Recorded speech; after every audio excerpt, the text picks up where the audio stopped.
Hello everyone! Today we're going to learn how to make soap using glycerin. You might wonder, what is glycerin? Glycerin is a component of fat or oil. It's different from other soaps because it's translucent, and its beautiful clarity is due to the special alignment of soap molecules. You can do all kinds of fun things with glycerin. You can make soap using all different colors and designs. You can make soap that even looks like food. Today, we're going to be designing soaps inspired by the Philosopher's Stone mentioned in the Harry Potter series by J.K. Rowling.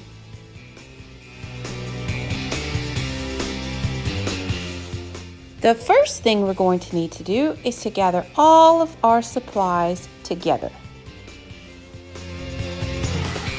The first thing you're going to need is a big block of glycerin soap. This is available at just about any craft store. You will also need a couple of microwave-safe containers. This is what you will use to melt your glycerin in. You can also use a couple of plastic knives to stir your soap to make sure it melts right. Now, to add color to your soap, you will need soap colorant. This is available at most craft stores. Don't use food coloring because it can stain your skin. Now, to add fragrance, we can use essential oils and different kinds of extracts. You can also use different lotions and all kinds of oils and things, but whatever you use, make sure that it's not a skin irritant, that it's safe. The next thing you're going to need is a sharp knife. This is what you will use to cut the glycerin. Make sure you have an adult help you because the knife can get very slippery. The last thing you're going to need is a soap mold. You can find soap molds at most craft stores. You can also use things like empty yogurt containers, empty milk cartons.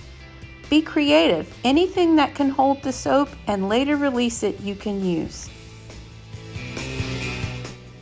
Our second step is to cut the glycerin into tiny cubes. This will make it easier to melt in the microwave. Now, you're using a sharp knife, and the glycerin, even though it's easy to cut, can make the knife slippery. Make sure you have an adult to help you. Our third step is to microwave the cubes in 20-second increments until it's all melted. When it's time to remove your liquid soap from the microwave, be very careful. It's hot. And now we come to step 4, my favorite part. This is when we add all of our soap coloring, oils, extracts, and special fragrances or any other ingredients you'd like to add. Be sure you remember though, whatever you add to your soap is going on your skin, so make sure that it's safe to use. When you're adding color to your soap, make sure you're using soap colorant and not food coloring, because food coloring can stain your skin.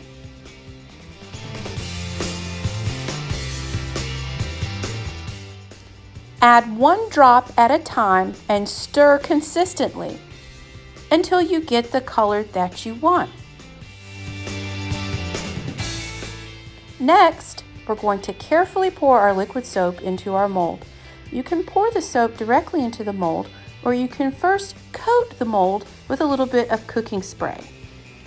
This might help the soap release from the molds later on when it's finished cooling off. You can also make 2 colors at one time and mix them as you're pouring into the molds for some really cool effects. Once our molds are filled up, it's time to wait.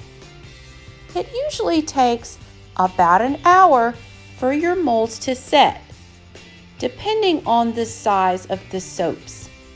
When the soaps have cooled off and they're firm to the touch, Gently take your soap mold and flip it over. You should be able to press the soaps out. This will be a lot easier if you've used the cooking spray. If the soaps don't want to come out, you can leave them in the mold a little longer or pop it in the freezer. If you do choose to put your mold in the freezer, don't leave it in there for too long because the cold can crack the plastic of your mold. Now all that's left to do is to enjoy your beautiful soap.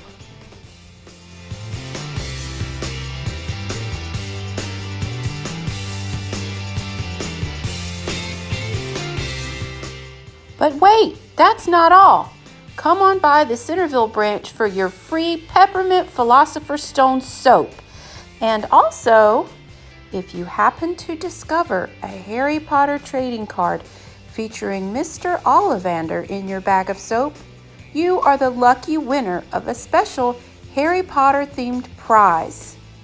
All you do is bring your special trading card to the children's desk at the Centerville Branch Library to pick up your prize. What is the prize? Who knows? I guess you'll have to win to find out. Thanks for watching.